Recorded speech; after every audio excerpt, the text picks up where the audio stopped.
top has to tilt down. I don't know the song. There we go.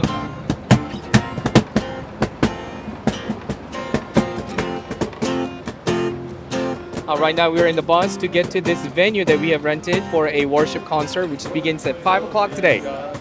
So as soon as we get to the venue, we set everything up. Hopefully by 4:30, 30-minute rest, and then 5 o'clock worship concert.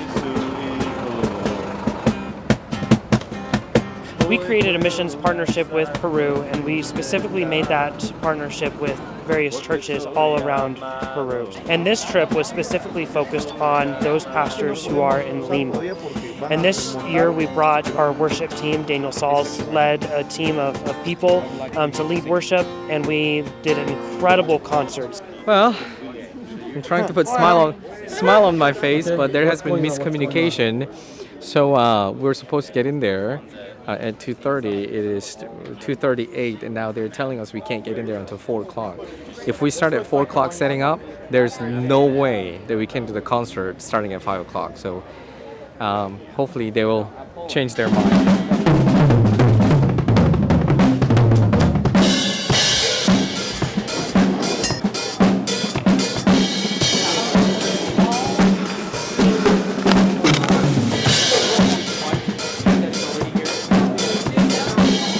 No.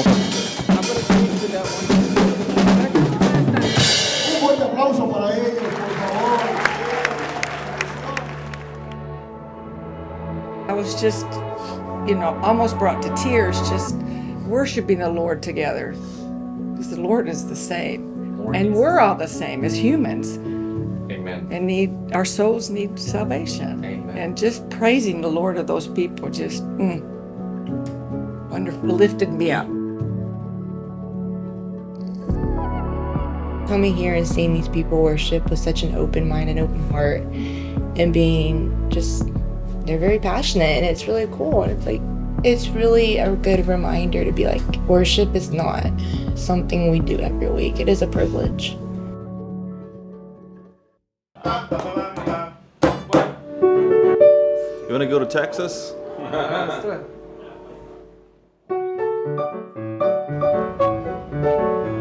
Rock, paper, scissors, shoot. Yes, I get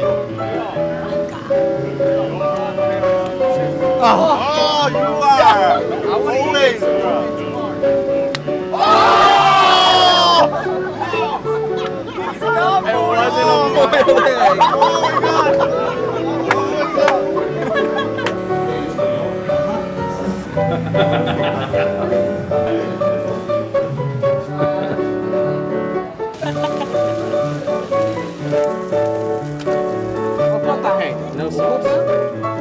There we go. Super hot.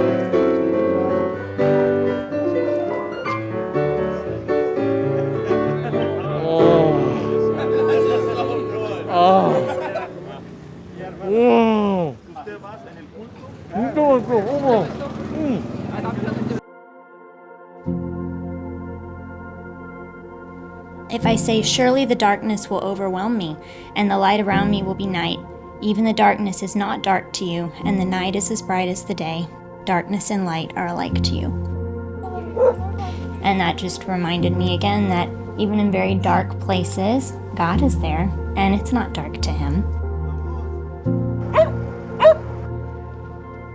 From 1980 to the year 2000, Peru was involved in an internal war, a conflict, a violent conflict between a terrorist communist movement called the Shining Path, who wanted to take over the government and make Peru a communist country.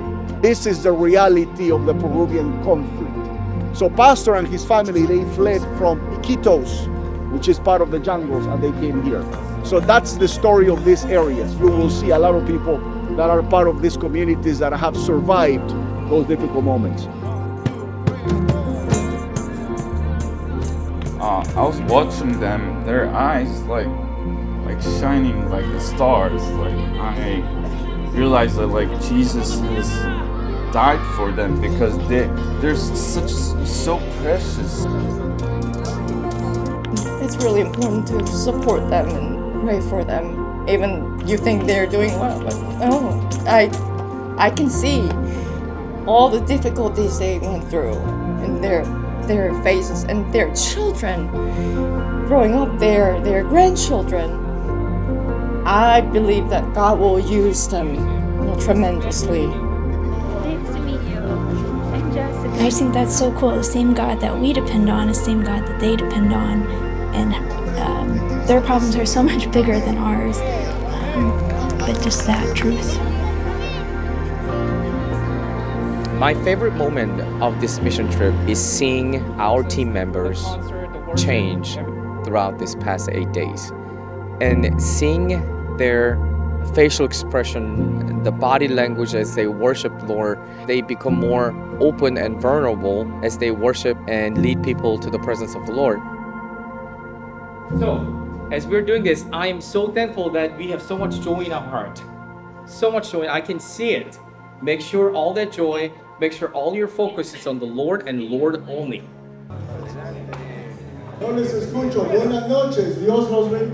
Seeing the Peruvian people worshiping and giving their heart to the Lord, it reminded me of the closest thing to how the heaven would look like, everybody worshiping Christ. As Americans, sometimes we think, we got it all. But we're just providing a different voice. The gospel's the gospel.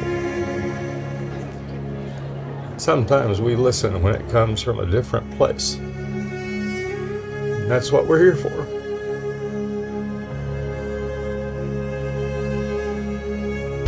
Daniel's team did an amazing job each night, and we had great turnout. We had over 700 people at our concerts throughout the week, and through the testimony of their singing and through the testimony of the gospel being shared, we had an opportunity to see over 38 people come to know Christ. Peru needs a partnership in which both sides can be blessed. And if we work together, God will open the doors. So when Birchman approached me, I was honest to say, well, this is what we need. So what I would say to Birchman is, we need help. Come and keep helping us, because doors are being opened. And when God opens a door, I don't think anyone is going to really shut them off.